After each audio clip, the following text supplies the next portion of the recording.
Bienvenidos, bienvenidas, muchas gracias por acompañarnos a esta primera sesión de Behind the Journey. Es una serie de conversaciones con emprendedores, emprendedoras que nos van a acompañar y vamos a ir descubriendo las distintas etapas del emprendimiento desde su experiencia. Una sesión de conversaciones liderada por Barcelona Travel Hub, que es una iniciativa del Gremio de Hoteles de Barcelona. Yo soy Gianfranco de Hospitalidad Emprendedora. Y hoy tenemos a Xavi Ginesta. ¿Cómo estás? Muchísimas gracias por acompañarnos. Muy bien, gracias por invitarme. Em, Xavi, actual presidente de la Fundación Humanitas Internacional, emprendedor en Travel FinTech también, ¿no? Fundador de Voxel.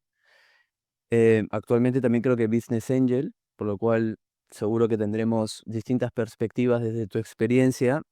Recuerdo, no sé si te acuerdas cuando hablamos en el podcast de Hospitalidad Emprendedora.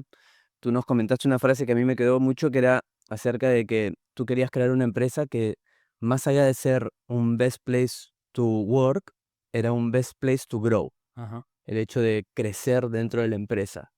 Y es por ello que contigo, dentro de estas temáticas de conversaciones, queríamos explorar un poco lo que era la cultura de empresa, la creación de equipo, porque, bueno, dentro de cuando estábamos conversando, ver a quién invitábamos, nos gusta mucho tu visión en cuanto a personas, a cómo liderar y cómo unir un poco lo que es ser más humano dentro del mundo empresarial. Cuéntanos un poco de dónde viene esas ganas de querer hacer las cosas diferente en cuanto a, por ejemplo, eso del best place to grow, que es algo que no se escucha mucho en el mundo de la empresa. Bueno, el Best Place to Grow es el resultado de un camino de muchos años, ¿eh? Voxel, cuando yo la vendí hace 12 años, tenía 25 años de recorrido y el Best Place to Grow fue la culminación de ese recorrido. O sea, hacía como 2 años que habíamos creado ese concepto. No surge de la nada ni surge en 4 días. Es el fruto de un recorrido, de irnos dando cuenta progresivamente, primero, que nuestro éxito empresarial tenía una componente cultural muy importante. Debíamos una gran parte de nuestro éxito, no solo, pero en gran parte nuestro éxito era cultural, porque nos dimos cuenta que haber creado una empresa muy centrada en las personas y que cuidábamos a todo nuestro entorno, no solo las personas, sino todos los stakeholders, nuestros clientes, proveedores y demás, hacía que hubiera un engagement muy fuerte, un nivel de fidelidad muy alto, muy por encima de la media, y todo esto redundaba en resultados empresariales, por encima también de la media, que luego reinvertíamos en continuar creando este tipo de cultura, sin que al principio fuéramos conscientes. Hubo Ujú. un día que nos dimos cuenta de esto y lo siguiente que nos dimos cuenta fue de que esta cultura emanaba de un propósito que todavía del cual no éramos conscientes. Entonces, tomando consciencia de cuál es nuestra cultura, nos dimos cuenta que esta cultura emanaba de un propósito subconsciente, que era que nos lo pasábamos bien creando un entorno laboral feliz, ¿no?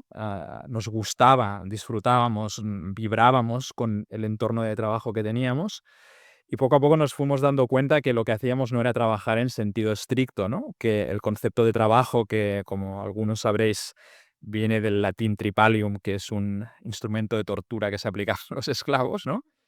Pues eso ya lo dice todo, ¿no? De aquellos inicios, pues, de aquellos lodos, estos barros, ¿no? O al revés.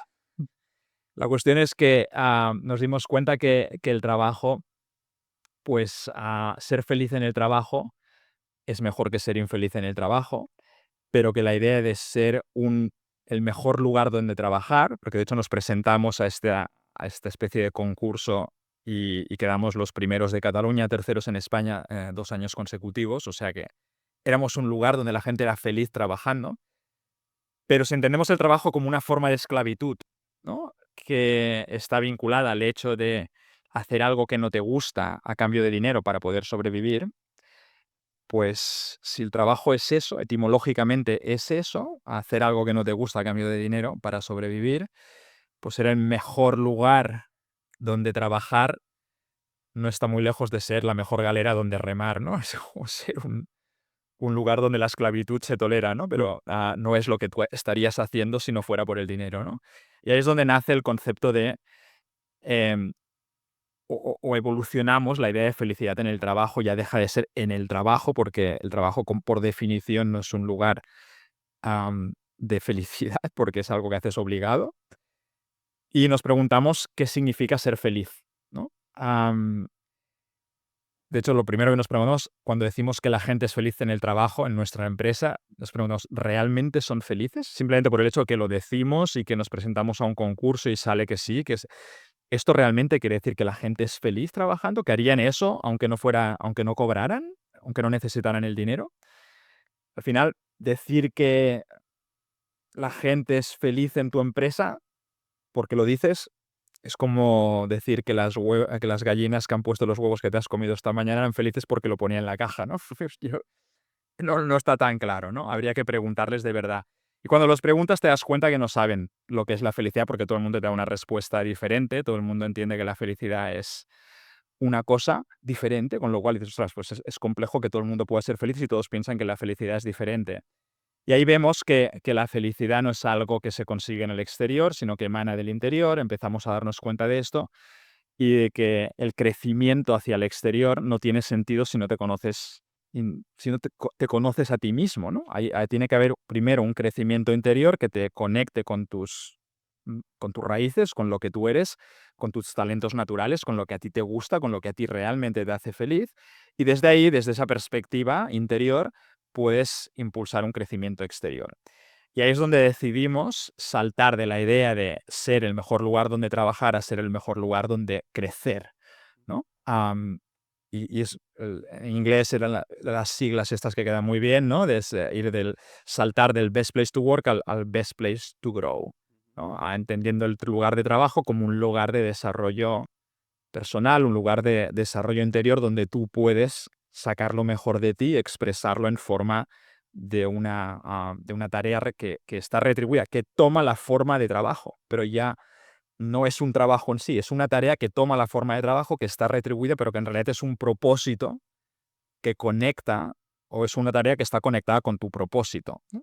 Y entonces es cambiarles, darle una vuelta de 180 grados a lo que hacíamos antes. Y una vez que tomas conciencia de esas ganas de evolucionar ese concepto o de que nace todo desde un propósito interno y como líder, ¿cómo balanceas al equipo? O sea, no sé, yo entiendo que si la gente que trabaja conmigo, yo le digo que la palabra trabajo viene de la esclavitud y tal, y yo soy jefe, líder, puedo empezar a crear ciertos conflictos cuando de pronto tiene que hacer tareas que en el trabajo a veces hacemos cosas que realmente no nos gustan y nos toca hacer, ¿no? ¿Cómo balanceas un poco a veces toca hacer ciertas cosas, tenemos responsabilidades, etcétera, como equipo, como empresa, con el permitir el crecimiento interno, la felicidad, etcétera, en el día a día, ¿no? Sí, es una pregunta interesante porque no es tan obvio. La respuesta a esta pregunta no es tan obvia. En nuestro caso, lo que tú estás planteando fue el resultado de un proceso. Esto se fue viendo, se fue viendo poco a poco. No nos iluminamos un día y aparecimos en la empresa. Atención, todo el mundo, que somos un, un lugar donde la gente está esclavizada, vamos a cambiar esto. No fue así. Las cosas se fueron dando poco a poco. Fuimos tomando conciencia de una cultura, la fuimos compartiendo, fuimos viendo que el propósito estaba conectado con la felicidad en el trabajo, fuimos compartiendo eso. Entonces, poco a poco de ahí iban saliendo, era como un ir y venir. Nosotros veíamos estas cosas, las compartíamos, de ahí surgían iniciativas internas de cómo podíamos mejorar el entorno laboral, el clima laboral. Recuerdo durante una época, cada año, para final de año, todos los empleados hacían una votación de qué querían tener el año que viene.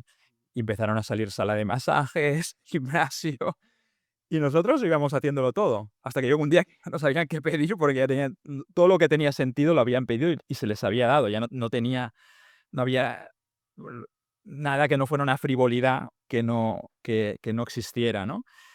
Entonces es cuando ya empezamos a entrar en lo que es en la idea esta del crecimiento interior, ¿no? Que ya vamos a ir más allá de crear un entorno con cosas que están muy bien y que la gente agradece. Ya hemos logrado eso, Mm. pero ahora vamos más allá, vamos a trascender la idea de cómo trabajamos, ¿no? Ya vamos a intentar ver que el trabajo es una manifestación de nuestro propósito. Y quien no le resuene lo que estamos haciendo aquí, posiblemente es que su propósito es otro y tendría que estar en otro sitio, ¿no? Y entonces a esta gente pues les acompañamos o bien a alinearse o a encontrar un lugar donde su propósito resonara y estuviera mejor que con nosotros, ¿no? ¿Cómo mides cuando alguien está alineado con la cultura de la empresa? Realmente no, es muy fácil verlo. Cuando tienes claro cuál es la cultura, y esto lo percibes, ¿no? De hecho, nosotros sí que es cierto que hacen falta medidas objetivas, ¿no? En nuestro caso, una medida objetiva fue traducir la cultura a valores, ¿no? Ujú. Normalmente en la mayoría de las empresas donde yo he pasado, todas tienen colgada una bonita hoja con los valores de la empresa que las podrías cambiar de empresa y todo el mundo diría que sí, que les parecen bien, ¿no? Pero en el fondo nadie se sabe esos valores. Preguntas y ni idea, ¿no? Am, Nosotros cuando tomamos consciente de la importancia de la cultura, decidimos identificar los valores. En lugar de decir, pues los valores son A, B, C y D, digo, vamos a intentar descubrir cuáles son los valores de las que mejor representan esta cultura, ¿no? Y hicimos un ejercicio colectivo donde la práctica totalidad de los empleados nos reunimos, nos dividimos en grupos y cada grupo identificó las palabras clave que definían la cultura empresarial. Y salieron como ciento y pico palabras clave. Bueno, pensamos quizás son demasiado como valores, ciento y pico, vamos a intentar agruparlos, ¿no? Y a medida que los fuimos agrupando, nos fuimos dando cuenta que había muchísimos valores que tenían que ver con algo, ¿no? Concreto. Y fuimos haciendo como clústeres y al final salieron como 4 grandes clústeres, que eran los 4 grandes valores que nos definían. Entonces, realmente, aunque los valores no definen la cultura, pero sí que representan Ujú. aspectos de la cultura, son útiles porque si has hecho esto que te he dicho, ¿no? Los has identificado, todo el mundo está de acuerdo, todo el mundo está alineado porque ha participado en el proceso de identificación y se los ha hecho suyos. Si esto se hace bien, todo el mundo tiene claro que esto es lo que somos, ¿no? Y que quien no esté de acuerdo con estos valores, pues tiene un problema, ¿no? Entonces, es muy fácil cuando ya tienes valores muy bien definidos, ver qué tipo de comportamientos están alineados o no con esos valores. Es que es evidente, salta a la vista. No hace falta que todo el mundo sea un 10 en cada valor, pero cuando hay alguien que es un cero, lo Ujú. ves claramente, ¿no? Y entonces es cuando te empiezas a preguntar, bueno, las personas que son un cero o un 2 en un valor 2, pues hay que sentarse con ellas, ¿no? Porque no tiene sentido que estén trabajando aquí, porque al final crean un clima que no conviene, ¿no? Para el resto. Y entonces, bueno, tienes que pensar cómo haces esto, y eso también te lleva a otro viaje de, bueno, cómo haces estos procesos de acompañamiento para que la gente evolucione en una dirección o en la otra, pero no se puede quedar ahí. Mm. Sí, justamente, ahora que lo mencionas, el tema de despidos, por ejemplo, em, yo sé que cuando hay equipos que están muy cohesionados, etcétera, un despido puede afectar mucho al resto del equipo o quizás también a la cultura que ya estás tratando de crear. ¿Cómo gestionar esos despidos dentro de un lugar en el cual quieres ser muy consciente con la felicidad, con el bienestar de la gente? De entrada, cuando eres coherente con todo lo que he dicho y eres coherente con el principio básico de ser fiel a los valores, el problema no son los despidos, sino los no despidos. Mm. Es decir, cuando hay gente que entra en conflicto con un valor y todo el mundo lo ve y no haces nada, eso es un problema. Es al revés. La otra cuestión es cómo gestionas la situación de forma consciente, ¿no? Y esta gestión para nosotros significaba tener un programa de acompañamiento donde si la persona quería, porque al final era decisión de la persona, primero había todo un proceso donde había pues advertencias, ¿no? Oye, estamos viendo que pasa esto, hemos de mejorar por aquí. Si después de una serie de incidentes la persona no evolucionaba, entonces ya se le advertía, mira, vemos que hemos intentado, no hemos podido reconducir la situación, am, ¿qué hacemos, no? Te ayudamos a encontrar una salida y si la persona se abría a eso, pues le ayudábamos y se quedaba con nosotros hasta encontrar una salida. Mm. Había casos que no querían pues entonces pues se iban directamente, ¿no? Pero, hubo muchos casos de éxito, de despido en este sentido, ¿no? En lugar de exits eran éxitos, porque Ujú. realmente no permitían que la persona además hubo casos muy curiosos porque ya no fueron ni despidos. La persona se fue porque identificamos dónde estaba el el desalineamiento y esa persona dijo: "Guau, es que estoy viendo que pasa esto y voy a buscar otra salida", ¿no? Y eso nos dio tiempo en algunos de estos casos de: "Perfecto, vamos a hacerlo juntamente, vamos, mientras tú buscas tu salida, nosotros buscamos quién te sustituye, y cuando entre le podrás incluso formar". Y era precioso, ¿no? Porque esa persona tenía claro que, no, ese no era su sitio, estaba ocupando el lugar de una persona que podría hacer un trabajo mucho mejor, Ujú. y él también podría hacer un trabajo mucho mejor en otro lugar, con lo cual la salida implicaba que él encontraba el sitio donde mejor encajaba y el nuevo que entraba hacía un mejor trabajo que el que salía, ¿no? Y con algunas de estas personas luego hemos mantenido una súper buena relación gracias a esto, a esta manera de hacer las cosas, ¿no? Mm. Entonces entiendo que hay un acompañamiento y dentro del mundo de startup, no sé si has escuchado esta frase, me imagino que sí, es el hire fast y fire faster, que es un poco cuando detectas una manzana podrida o algo que no funciona, mejor es despedir rápido. Sí. Entiendo que tú en este caso no estarías alineado con ese despedir rápido, sino más bien tener un proceso de tratar de reconducir y luego, si no encaja, ahí sí un exit con éxito, en la mejor medida de lo posible. A ver, sí y no. Es decir, como principio, no es que me resuene la idea, Ujú. porque lo ideal es hacer un proceso de selección que no te lleve a tener que despedir a alguien rápido, porque si tienes que despedir a alguien rápido es que has metido la pata hasta el fondo en el proceso de selección. Si lo has hecho bien, y has incluido, eso significa incluir los valores en el proceso de selección, muchas veces estos problemas se dan porque se hace una selección técnica, pero no por valores, y la persona no encaja por valores. Sí que encaja técnicamente, pero no por valores, ¿no? Si tú tienes en cuenta no solo las capacitaciones o los conocimientos técnicos, sino que además el encaje cultural, y por valores, la posibilidad de que pase eso es mínima. Dicho esto, sí que considero que cuando te das cuenta al primer día que has metido la pata, mm, pues más vale, ir rápido que no prolongar la situación indefinidamente.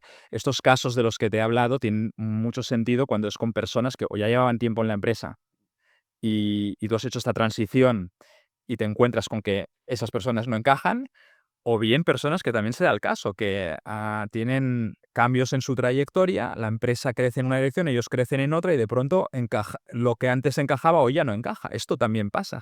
Personas que han encajado durante años de pronto no encajan. Y en estos casos es donde tiene mucho sentido hacer lo que explicaba antes. Y en ese proceso de selección, em, para tratar de identificar los valores, ha dicho valores, comportamientos, ¿no? Como lo hicieron ustedes, era el ejercicio de identificar esos valores y luego ver qué comportamientos se alinean con esos valores. Ujú. ¿Cómo implementas eso dentro de un proceso de selección para entender si una persona se alinea, si va a tener esos Ahí está comportamientos? la magia, ahí está la Porque magia. en la pregunta te van a decir que sí, ¿no? Si tú le preguntas, ¿eres people freak? No te va a decir no, te va a decir que sí, ¿no? Em, ahí es donde está las habilidades de cómo preguntar algo sin que se note lo que estás preguntando, ¿no? Esto es todo, tiene toda su magia, su técnica. No, aquí eso no tiene una respuesta. Esto no es evidente. Las personas que se encargan de hacer los procesos de selección tienen, primero, obviamente, que estar muy alineados con los valores, entender muy bien qué significa cada uno y entender cómo se pueden preguntar cosas que te digan si esa persona está alineada o no con un cierto valor, ¿no? Esto tiene su truco. Ya, ya. No hay una ciencia exacta, me imagino. No, no es la regla es preguntar sin que se note que lo que estás preguntando, porque si Mm. no, Ujú. no. Em, Tú empezaste fundando Voxel, me imagino, equipo pequeño, luego fue creciendo. en ese momento de crecimiento, evolución de la empresa y del equipo, ¿cómo haces para mantener la cultura? También cuando hay un montón de gente que quizás tú también, no sé hasta qué número de personas llegaron a ser, pero normalmente la cultura viene liderada por una persona, un grupo de personas, y luego conforme más personas se unen al equipo, se va diluyendo, ¿no? Entonces, ¿qué prácticas en el día a día pueden ayudar a mantener un poco esa cultura? Bueno, depende de en qué estadio te planteas hacer lo que me estás diciendo. Si tú eres una startup que sois 2 o 3 y decidís desde el principio hacer eso, es todo muy fácil. Claro. Si decides hacer eso cuando sois 200 personas, pues ya mucho más complicado, ¿no? En nuestro caso nos dimos cuenta de esto cuando éramos unas 50 personas. Ya éramos un grupo importante, pero por suerte muy alineado. Con lo cual hicimos este proceso. Hay un proceso, para mí es muy importante, el proceso de identificación de los valores que se haga en equipo, porque si los valores se dictan desde la cúpula, la gente de abajo no se los hace suyos. Pero si todo el equipo participa, entonces se los hacen suyos, porque son ellos quienes han dicho que esto es con lo que se sienten identificados. Entonces, esto es una base, ¿no? Entender qué es la cultura a través de entender los valores que la representan. A partir de aquí, cosas que se pueden hacer, pues de entrada, una es muy evidente. Todos los procesos de selección tienen que incluir valores. Esto ya previene que entre gente que no está alineada. Los procesos de despido, lo mismo, ¿no? Y allí entendemos que lo que antes decía de los no despidos, ¿no? O sea, si una persona no encaja, no encaja. No puedes tolerar. Igual que si no encaja técnicamente, pues no se tolera, si no encaja por valores tampoco, ¿no? O sea, la tolerancia cero al desencaje, tanto competencial como cultural. O sea, darle el mismo peso al encaje competencial que al cultural. Esto es fundamental.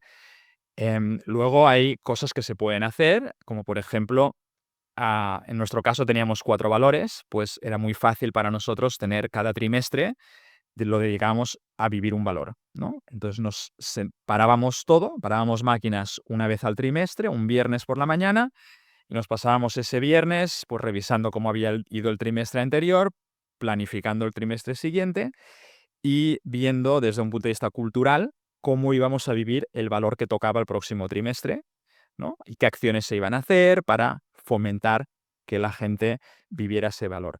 Todo esto hace que en poco tiempo todo el mundo se sepa los valores de memoria y los viva, sepa lo que significan, ¿no? En nuestra empresa todo el mundo sabía nuestros 4 valores y no había nadie que le preguntara si dijera, pues no lo sé, es imposible, imposible, ¿no?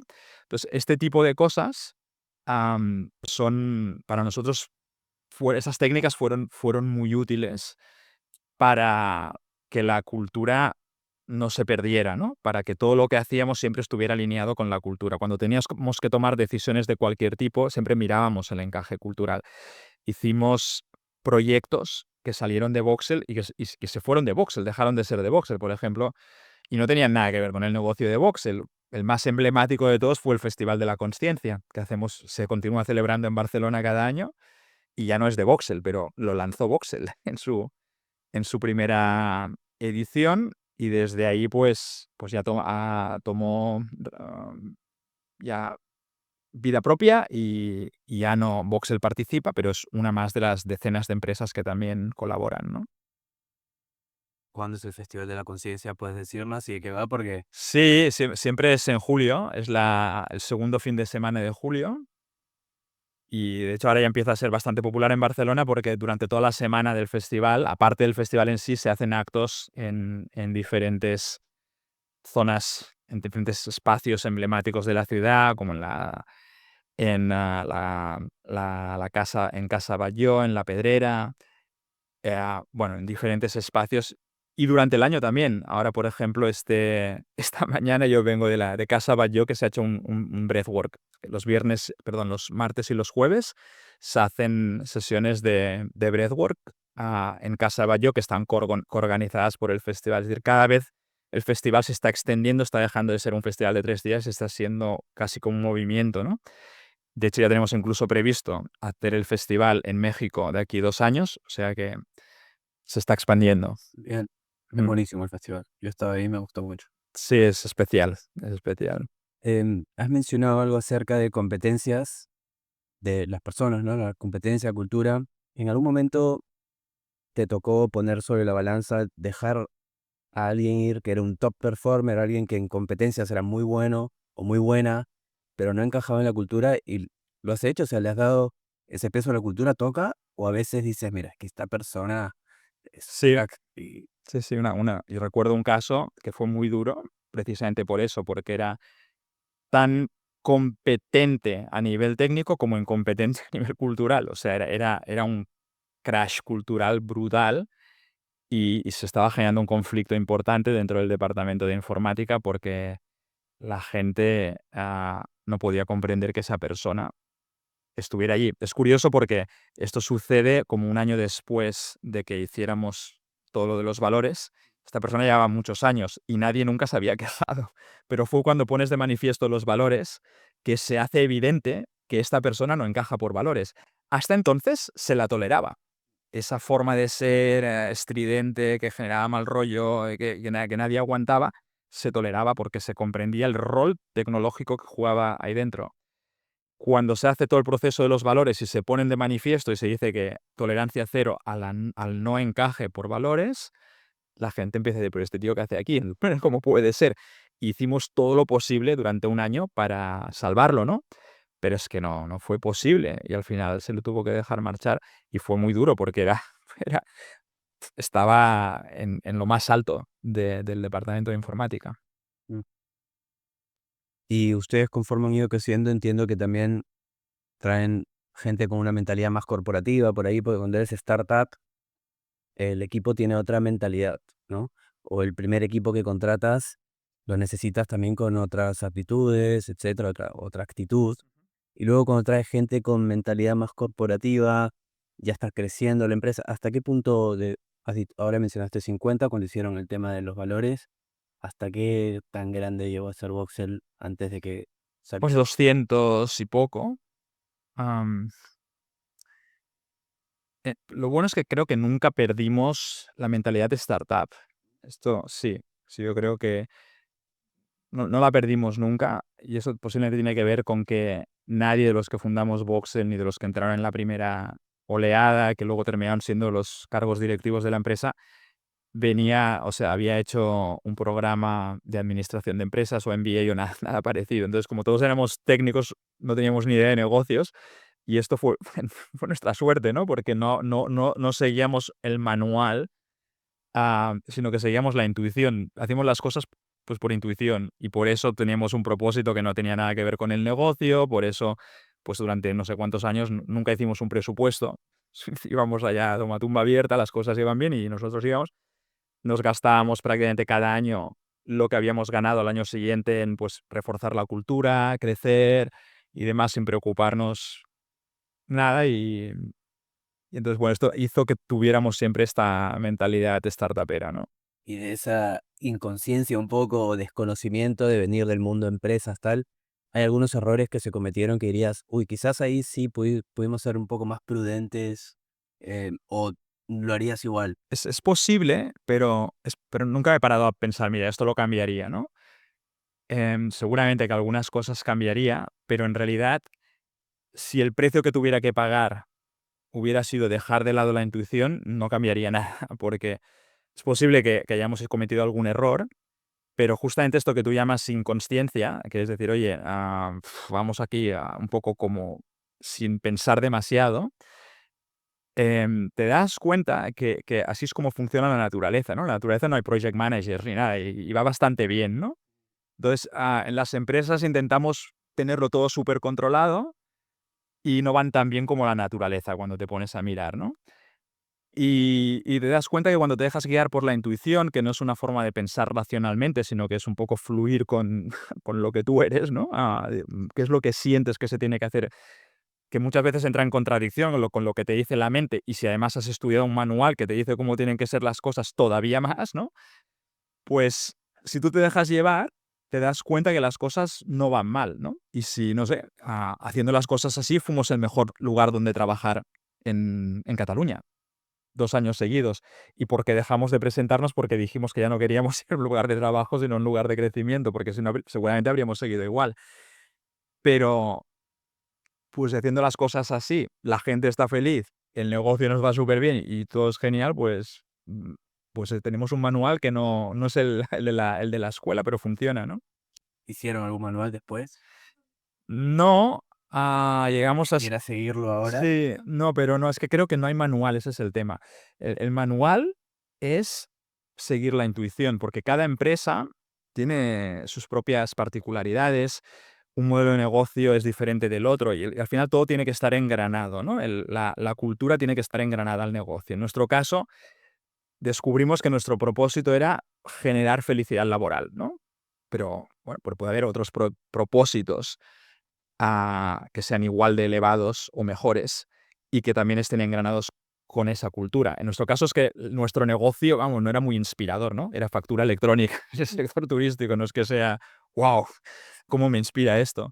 Entonces tuvimos que buscar algo que no era el negocio en sí, pero que era un propósito superior, por decirlo de alguna forma, que era lo que nos conectaba. En realidad no nos conectaba el negocio, lo de la Mm. factura electrónica, lo que nos conectaba era la cultura. Y hoy que ya no estás un poco en esa dirección de Voxel, en el día a día, desde que cuando te fuiste y viendo lo que has todos evolucionamos y crecemos y aprendemos cosas nuevas, ¿haría algo que estarías haciendo diferente hoy si estuvieses ahí? En cuanto a esto Voxel. del sí, en cuanto más que todo en cuanto a la creación de cultura, algo que no hiciste y que ahora dirías: me hubiese gustado probar esto". Es que ahora ya se me hace tan difícil volver atrás, o sea, que me intento poner donde estaba antes y me cuesta mucho, ¿no? Porque donde estoy ahora es casi la antítesis del mundo de los negocios y cuando vuelvo allá con la mente es como, me da mucha pereza. Yo creo que no cambiaría nada porque lo que he hecho me ha traído aquí y estoy fantástico aquí, o sea, que no quiero tocar ni una coma de lo que he hecho. ¿Qué es lo que estás haciendo hoy? Cuéntanos un poco cuál es el día a día, tu foco. Bueno, de hecho, lo que estoy haciendo es la continuidad, es dando continuidad a lo que hacía Voxel, pero a una escala mucho mayor, ¿no? De hecho, gracias al festival, tomé conciencia de que para mí la felicidad era otra cosa, ¿no? Todos, todos los seres humanos tenemos nuestro concepto de cosas que son intangibles, ¿no? Nuestro concepto del amor, nuestro concepto de la felicidad, nuestro concepto de... Todo lo que son conceptos humanos son conceptos. Am, la paz es otro concepto, ¿no? Que tenemos una idea de lo que es eso. Y tenemos una idea que se basa en una experiencia que hemos tenido, ¿no? Una experiencia de paz, una experiencia de amor, una experiencia de felicidad. Cuando tienes una experiencia de felicidad, dices, esto es la felicidad. Y para ti eso es la felicidad.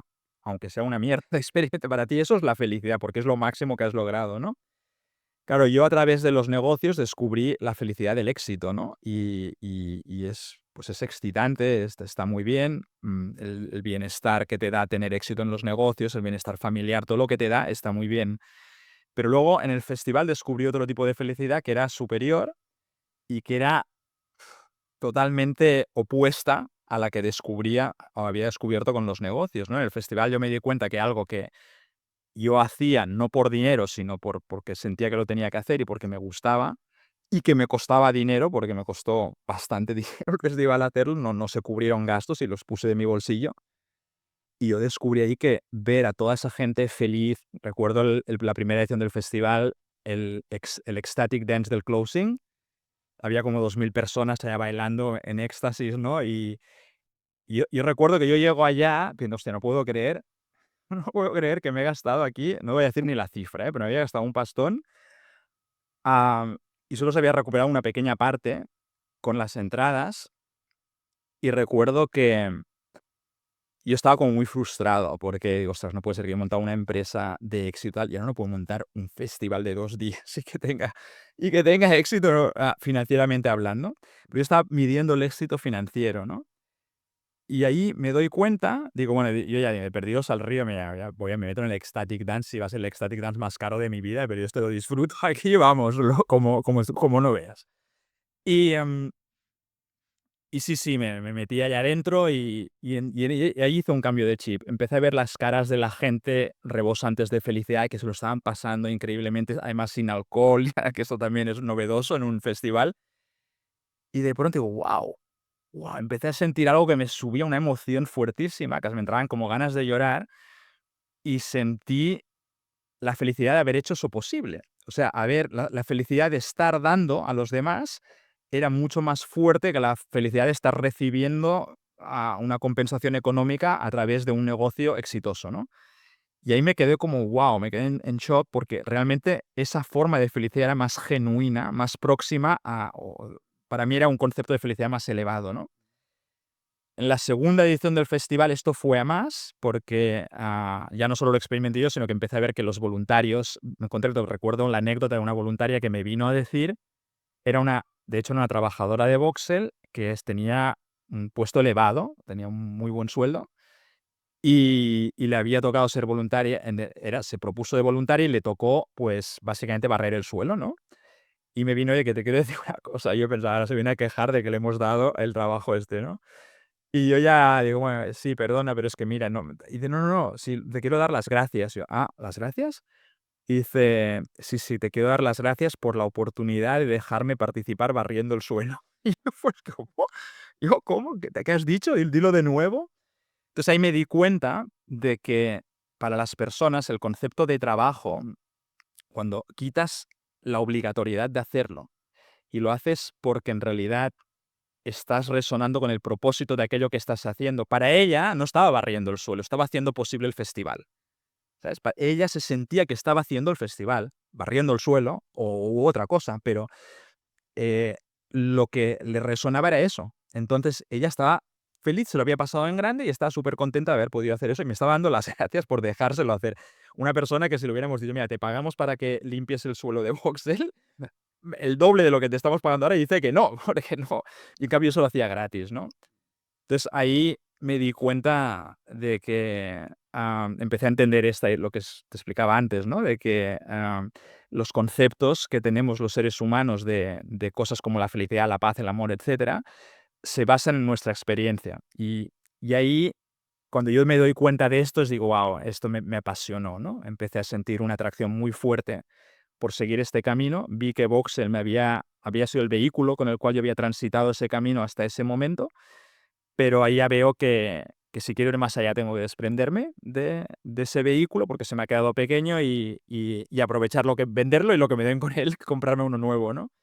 Y esto es lo que he hecho. Pues cuando vendí Voxel creé una fundación que se dedica a difundir estas ideas, ¿no? De alguna forma, a promoverlas, a promover un mayor nivel de conciencia, a ayudarnos a salir del mindset. Estamos todos encajonados en un mindset de escasez que nos hace ver las cosas de la manera que las vemos y nos hace comportarnos de la manera que nos comportamos. Si no abandonamos ese mindset, ahí estaremos por los siglos de los siglos, ¿no? Entonces, hacer cosas como el festival que te ayudan a salir del mindset, pues es importante para abandonarlo, para que la humanidad progrese. Para mí el progreso no tiene que ver tanto con el progreso tecnológico como con el progreso am, psicológico, si quieres, ¿no? O espiritual, o como le quieras llamar. Para mí la tecnología es una plataforma que nos tiene que permitir alcanzar un estadio evolutivo donde podamos dejar atrás el mindset de escasez, porque desaparecerá la escasez, de hecho ya está desapareciendo, y nos tiene que ayudar a navegar este nuevo mundo de abundancia que estamos construyendo, ¿no? Mm. Estaremos atentos a todas las iniciativas. Yo personalmente siempre me apunto al festival desde la primera. Fui a la segunda edición y ahí no me la perdí. Tengo 3 preguntas así de rapid fire, rapiditas, y luego abrimos para los que quieran comentar aquí del público. Amigos en la empresa, ¿sí o no? Sí, ¿Sí? ¿Familiares? sí, con cuidado, pero sí. ¿Y el líder tiene que ser querido o respetado o los dos? ¿O da igual? Yo diría querido, porque para mí el respeto, cuando tú preguntas querido o respetado, estás asumiendo que el respeto surge del miedo y Mm. eso es lo que nunca debería existir. En el momento que es querido es respetado. Pero y no solo el líder, es que todos tienen que ser queridos y respetados, no solo el líder, ¿no? Un líder que es querido es automáticamente respetado porque respeta a los demás y genera el ejemplo para que todo el mundo haga lo mismo. Genial. Por mí, ahora sí abrimos al público. ¿Alguien quiere alguna pregunta, inquietud, curiosidad? María. Yo llevo 2 años siendo gestora de la audiencia o que me ha visto como un cambio revelador también. Y me da mucha curiosidad cómo de Voxel sale esta iniciativa tan que abarca fuera, o sea, cosas fuera de Voxel, ¿no? Es decir, cómo hay esa transición de la cultura, de los valores, todo esto transita a un festival de la conciencia. Sí. Sí, no tiene mucho sentido racional y tiene que ver con el sentido intuitivo, ¿no? Del que hablábamos antes. O sea, racionalmente no se explica, no se puede explicar racionalmente. Luego lo puedes racionalizar y es lo que voy a intentar hacer ahora para que no se vea como un sinsentido absoluto, pero tiene que ver con este proceso intuitivo por el cual hacíamos las cosas. El festival se gesta intelectualmente durante el COVID. Sí, era un momento complejo para la industria turística y por tanto era un momento donde teníamos tiempo para pensar cosas, ¿no? De ahí surge esta idea también de empezar a evolucionar hacia un best place to grow y en ese contexto vemos que las cosas que podemos contribuir a la sociedad, más allá de crear un entorno laboral feliz en Voxel, que es una pequeña parte de la sociedad y por tanto es una contribución social, cómo podíamos exportar eso hacia el exterior. Y la primera idea que surgió fue a través de... Yo en aquel momento era también el director general de una organización que se llama Capitalismo Consciente, que también va de estas cosas. Y se nos ocurrió hacer una especie de Davos de la consciencia, un World Consciousness Forum, ¿no? Algo así. Y traer a pensadores de todo el mundo para que nos hablaran de negocios conscientes. Esta fue la raíz, por ahí empezamos, ¿no? Eso tenía un sentido racional. Lo que pasa es que a medida que fuimos avanzando con esta idea, la fuimos socializando y hubieron otras personas, organizaciones que dicen, yo quiero colaborar, vimos que la cosa no solo iba de negocios, ¿no? Iba de explorar qué es la consciencia y de ver cómo la consciencia se manifestaba a través del ser humano en sus diferentes dimensiones, ya sean negocios, arte, cultura, educación, activismo, todo, ¿no? Y ahí es cuando decidimos que esto ya no es solo un World Consciousness Forum económico, sino que es algo orientado a explorar qué es la consciencia y cómo se manifiesta. Y ahí, de ahí que el festival tiene como tres grandes ámbitos, que es la perspectiva científica. Ahora, no sé si estáis muy metidos en el tema o qué, pero ahora hay un gran debate científico sobre qué es la consciencia, porque no se sabe. La teoría es que sale del cerebro, pero nadie lo ha demostrado, ¿no? Y de hecho es que ya empiezan a decir que no se puede demostrar que salga del cerebro porque no hay manera de demostrar que millones de neuronas interactuando entre sí generen consciencia, ¿no? Y se cree que tiene que ser así porque no hay ninguna otra teoría mejor, pero es que ahora están empezando a salir teorías mejores, que tienen que ver con consciencia cuántica y con cosas ya que suenan esotéricas, pero cuando te las dice un premio Nobel de física, y te bueno, igual, igual él sabe más que yo de física y a lo mejor tiene razón, ¿no? Entonces están empezando a aparecer teorías que trascienden la comprensión actual científica de la consciencia. Entonces, poner eso en un festival abierto al mundo está guay porque la gente empieza a descubrir cosas que no sabía. Luego hay otra perspectiva que es la dual, que es la espiritual. Están ahí los que siempre han dicho eso, ¿no? Que hay los que la conciencia no sale del cerebro y no os estáis enterando, ¿no? Entonces, dentro del mundo este más espiritual hay un abanico muy amplio, pero hay personajes que realmente son muy potentes, que saben de lo que hablan, e intentamos traer a estos personajes que no son charlatanes, vaya, ¿no? Que son de fiar. Entonces, se produce una comunión muy interesante cuando ves a estos dos mundos converger, a dos mundos que habían estado separados, ahora empiezan a tender puentes entre ellos, porque algunos están empezando a decir lo mismo desde ambos lados con palabras diferentes. Unos usan la física cuántica y otros hablan de la consciencia, no sé qué. Bueno, es interesante verlos. Y la otra parte del festival, la tercera pata, es la de, bueno, y todo esto, si sabemos esto, una vez con todo este conocimiento de qué somos, ¿no? Y hacia dónde deberíamos ir, cómo debería el ser humano ser un representante de esta conciencia universal, cómo debería ser nuestro comportamiento en el sistema que hemos creado, cómo deberían ser un negocio consciente, cómo debería ser una educación consciente, cómo debe el arte, ¿no? Todo, todo. Y entonces esta es la tercera pata. Y claro, visto así, cuando tú vas ahora al festival y ves eso y esto que tiene que ver, ¿cómo puede ser que esto surja de Voxel? Pero el camino ha sido un poco el que te he trazado, ¿no? Cuando salió empezó siendo lo que te he dicho, pero es que ahora ya ha tomado vida propia y ahora ya se está extendiendo como una mancha de aceite por todo el mundo.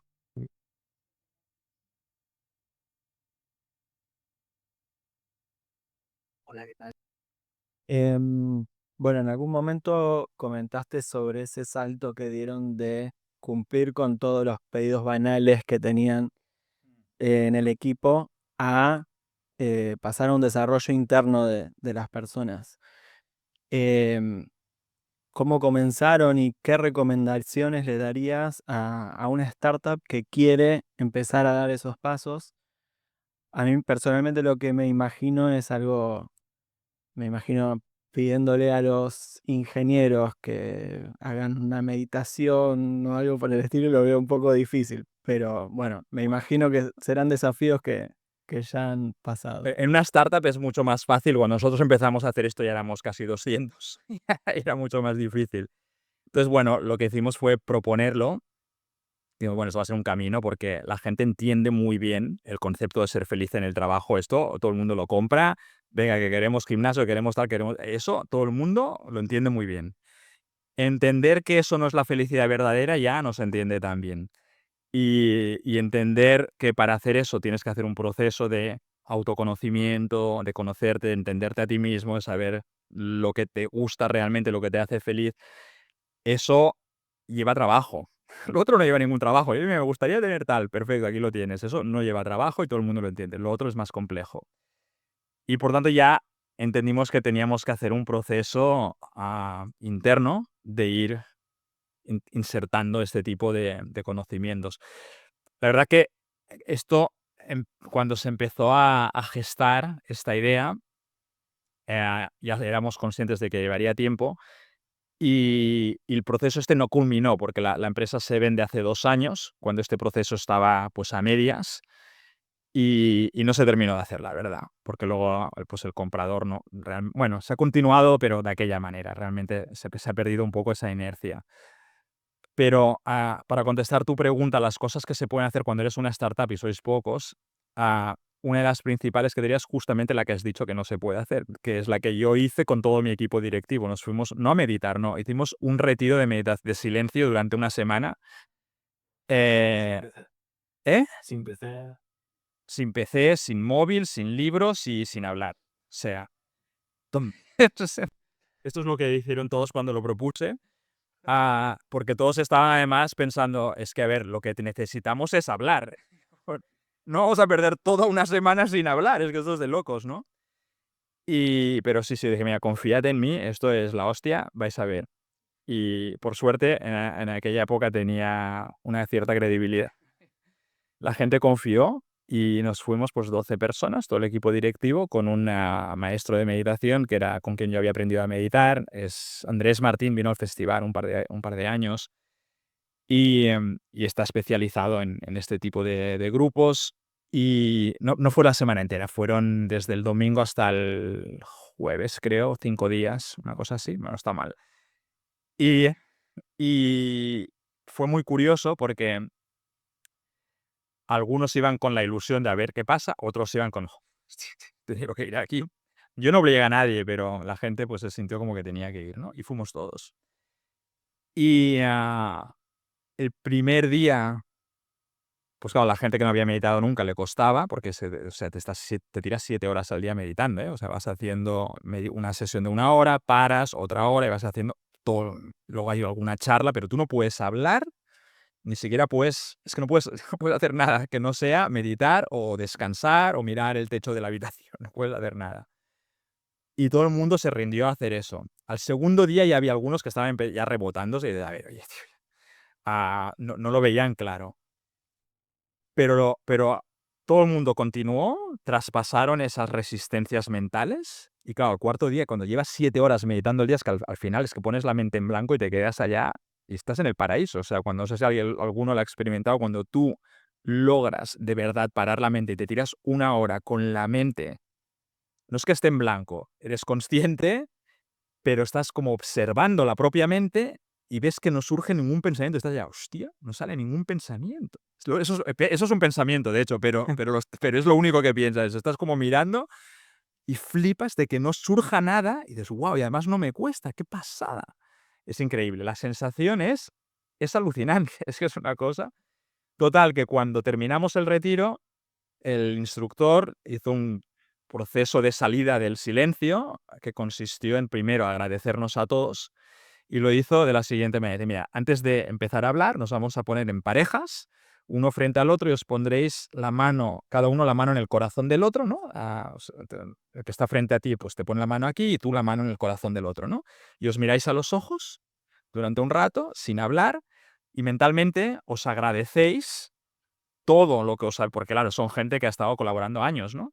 Pues os agradecéis mentalmente todo lo que os habéis ayudado y os pedís disculpas también mentalmente por las cosas, las putadas cosas que os he hecho por debajo de la mesa, que seguro que hay más de una, ¿no? Y fue como mágico porque en ese estado de paz mental, donde no hay pensamiento, donde no hay esa nube de ruido que tienes todo el rato, te das cuenta que las emociones salen, fluyen sin barreras, ¿no? Porque como no hay pensamiento que las frene, las emociones están a flor de piel. Y fue ponernos así, claro, la gente empezó a mirarse a los ojos y empezó a recordar y sentía tal compasión y tal cariño por la persona que tenía enfrente, que empezó uno a llorar, el otro también, y como un efecto dominó, todo el mundo estaba... Era, era casi lamentable. Se de un equipo directivo, pero al mismo tiempo era bonito, ¿no? Porque la gente se estaba agradeciendo mutuamente todo lo que se habían ayudado y pidiendo disculpas de esa forma, en silencio, ¿no? Total, que cuando terminamos, todo el mundo estuvo de acuerdo que fue el mejor outdoor training que podíamos haber hecho, que nada podía haber igualado eso, que era imposible haber hecho nada que nos conectara más que ese ejercicio, ¿no? Y esto es muy contraintuitivo, ¿no?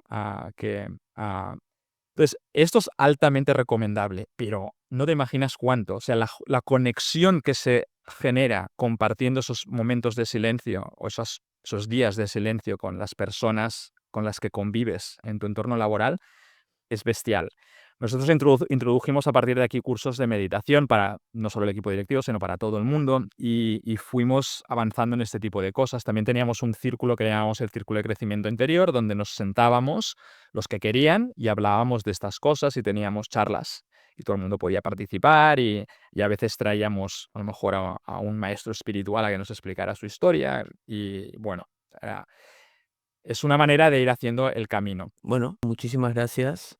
Un placer volver a coincidir contigo y gracias a todos por acompañarnos.